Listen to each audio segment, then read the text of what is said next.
মানুষের ছাদের উপরে টবে পানি জমিয়ে রাখে। আমরা যদি লোক পাঠাই পরীক্ষা করার জন্য, মহিলারা বাড়িতে ঢুকতে দেন না।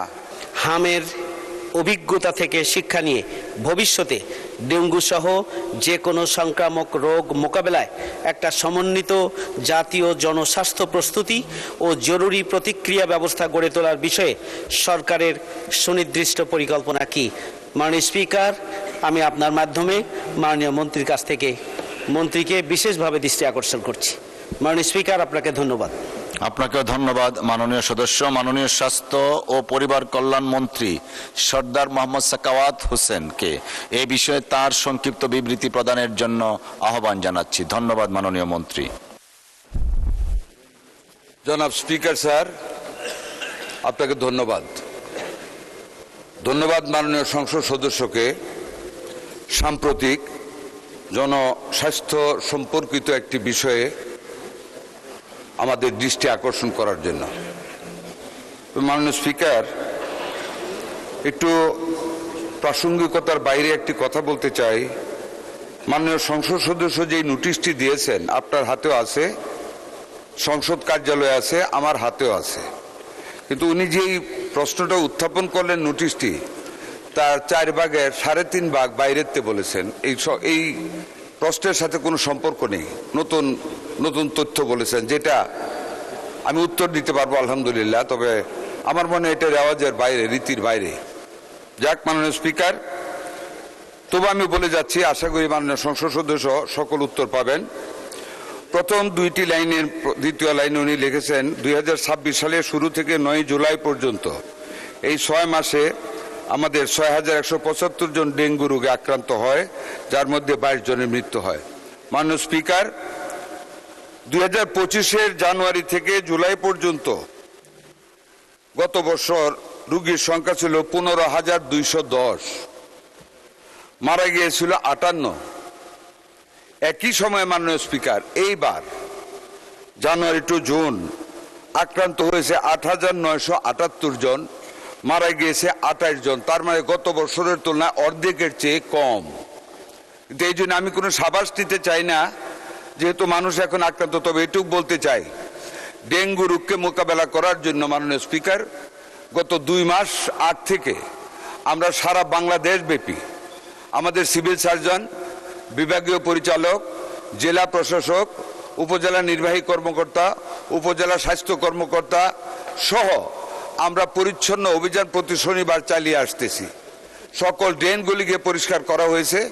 Dhaka city corporation, Dhaka city north, Dhaka south এবং বাংলাদেশের প্রত্যেকটা মিউনিসিপ্যালিটি এবং সিটি কর্পোরেশন একইভাবে মশা, ফ্লাইং অ্যাডাল্ট মশাকে মারার জন্য স্প্রে করে যাচ্ছে এবং লার্ভাকে মারার জন্য এক জাতীয় ট্যাবলেট ব্যবহার করা হচ্ছে। সেই কারণে মাননীয় স্পিকার, মশার উপদ্রব এবং ডেঙ্গু রোগীর সংখ্যা কিছুটা কমে এসেছে।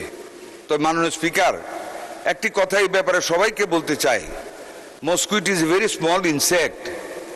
আমাদের মতন একটা ঘনবসতিপূর্ণ দেশে, বৃষ্টি বাদলের দেশে যত্র পানি জমে থাকে, মানুষের ছাদের উপরে টবে পানি জমিয়ে রাখে। আমরা যদি লোক পাঠাই পরীক্ষা করার জন্য, মহিলারা বাড়িতে ঢুকতে দেন না। মোবাইল কোর্ট গেলে গালিগালাজ করেন, ঢুকতে দেন না, নিরাপত্তার অভাব ফিল করেন। অনেক প্রতিবন্ধকতা সত্ত্বেও মাননীয় স্পিকার, আমাদের সরকার, আমরা দায়িত্ব নেওয়ার পর থেকে আমরা এই ব্যাপারে সজাগ দৃষ্টি রাখতেছি এবং আমরা পরিষ্কার পরিচ্ছন্নতা রাখার জন্য প্রতিনিয়ত আমরা চেষ্টা করে যাচ্ছি। আমরা স্প্রে করে যাচ্ছি, আমরা লার্ভার ট্যাবলেট ছিটিয়ে যাচ্ছি। মাননীয় স্পিকার, এবং দেশব্যাপী মানুষকে মশারি টানিয়ে ঘুমানোর জন্য, ফুল হাতা শার্ট পরার জন্য, পাজামা পরার জন্য বা লুঙ্গি লম্বা করে পরার জন্য আমরা মানুষকে অ্যাওয়ারনেস বৃদ্ধি করতেছি। উনি 6টি বিষয়ে নির্দিষ্টকৃত উত্তর চাচ্ছেন। 1 নম্বর, দেশব্যাপী ডেঙ্গু প্রতিরোধে। আমি এরই মধ্যে বলেছি, ডেঙ্গু প্রতিরোধে আমরা সকল ব্যবস্থা গ্রহণ করেছি।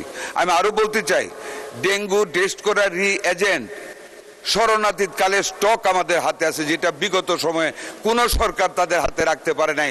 আমরা টেস্ট করার জন্য সেই কিটের ব্যবস্থা আমরা পর্যাপ্ত পরিমাণে মাঠ লেভেলে দিয়েছি এবং আমাদের সেন্ট্রাল গোডাউনে আমাদের স্টক আছে। মাননীয় স্পিকার, সকল সরকারি হাসপাতালে আগত রোগীদের ডেঙ্গু NS1 পরীক্ষা বিনামূল্যে এবং 1GG এবং 1GM পরীক্ষা 300 টাকা থেকে কমিয়ে 50 টাকায় নামিয়ে আনা হয়েছে এই বছর। মাননীয় স্পিকার, পরীক্ষার জন্য কেন্দ্রীয় ওষুধ সংরক্ষণাগারে সিডিসি আজ পর্যন্ত আরডিটি টেস্ট কিটের মজুত আছে 1,06,600। আগামী 1 মাসের মধ্যে আরো প্রায় 5 লক্ষ কিট আমাদের স্টকে যোগ হবে। মাননীয় স্পিকার, ডেঙ্গু রোগ শনাক্তকরণের জন্য প্রয়োজনীয় কিট ও রোগীদের জন্য প্রয়োজনীয় ব্যাগ, ওষুধ সংরক্ষণের 1 লক্ষ স্যালাইন ব্যাগ আমরা এক্সট্রা মজুত রেখেছি। মাননীয় স্পিকার, সারা বাংলাদেশের প্রত্যেকটি উপজেলা লেভেলে আমরা পর্যাপ্ত পরিমাণে স্যালাইন সরবরাহ করে রেখেছি এবং আমাদের হাতে অনেক স্যালাইন আরও পর্যাপ্ত পরিমাণে যে কোনো মুহূর্তে যে কোনো পরিমাণ স্যালাইনের প্রয়োজন হলে আমরা সরবরাহ করার সক্ষমতা রাখি।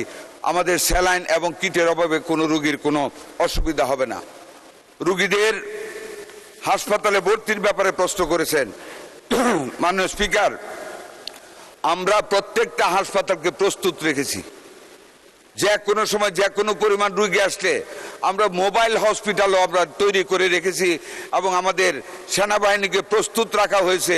যদি ভয়াবহ আকারে ডেঙ্গু দেখা দেয় সেইখানে আমরা রোগীদেরকে সংকুলন করে ডাক্তার প্রস্তুত করে রেখেছি, নার্স প্রস্তুত রেখেছি, যাতে করে সকল রোগীদের সেবা প্রদান করা যায়। উপজেলা লেভেল পর্যন্ত মাননীয় স্পিকার আমরা সেগুলি করেছি।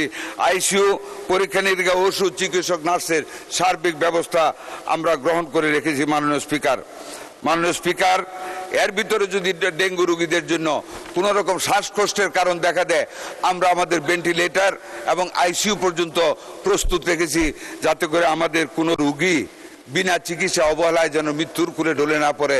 আমাদের সরকার আমরা সেই ব্যবস্থা আল্লাহর রহমতে আমরা করতে সক্ষম হয়েছি, আমরা করেছি। সারা দেশব্যাপী লিফলেট বিতরণ করা হচ্ছে। আজকে আমরা জুমে মিটিং করেছি মাননীয় স্পিকার, সারা বাংলাদেশের সকল সিভিল সার্জনদের সাথে। কোথাও যেন বন্যা উপদ্রুত এলাকা সহ কোথাও যেন একটা রুগী ডেঙ্গু রোগী অবহেলায় পতিত না হয়, যদি কারো আক্রমণ হয় সাথে সাথে যেন আমাদের হসপিটালে স্থানান্তর করা হয়।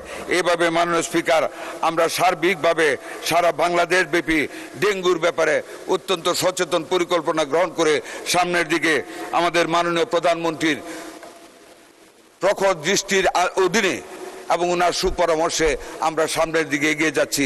আশা করি সকল মাননীয় সংসদ সদস্যগণ আপনারাও যার যার নিজ নিজ এলাকায় পরিষ্কার পরিচ্ছন্নতা অভিযানটা চালিয়ে যাবেন, যাতে করে আমাদের 18 কোটি মানুষের নিরাপত্তা প্রহরী হয়ে আমরা দাঁড়িয়ে থাকতে পারি। আপনাদের সবাইকে ধন্যবাদ। মাননীয় স্পিকার, আপনাকেও ধন্যবাদ।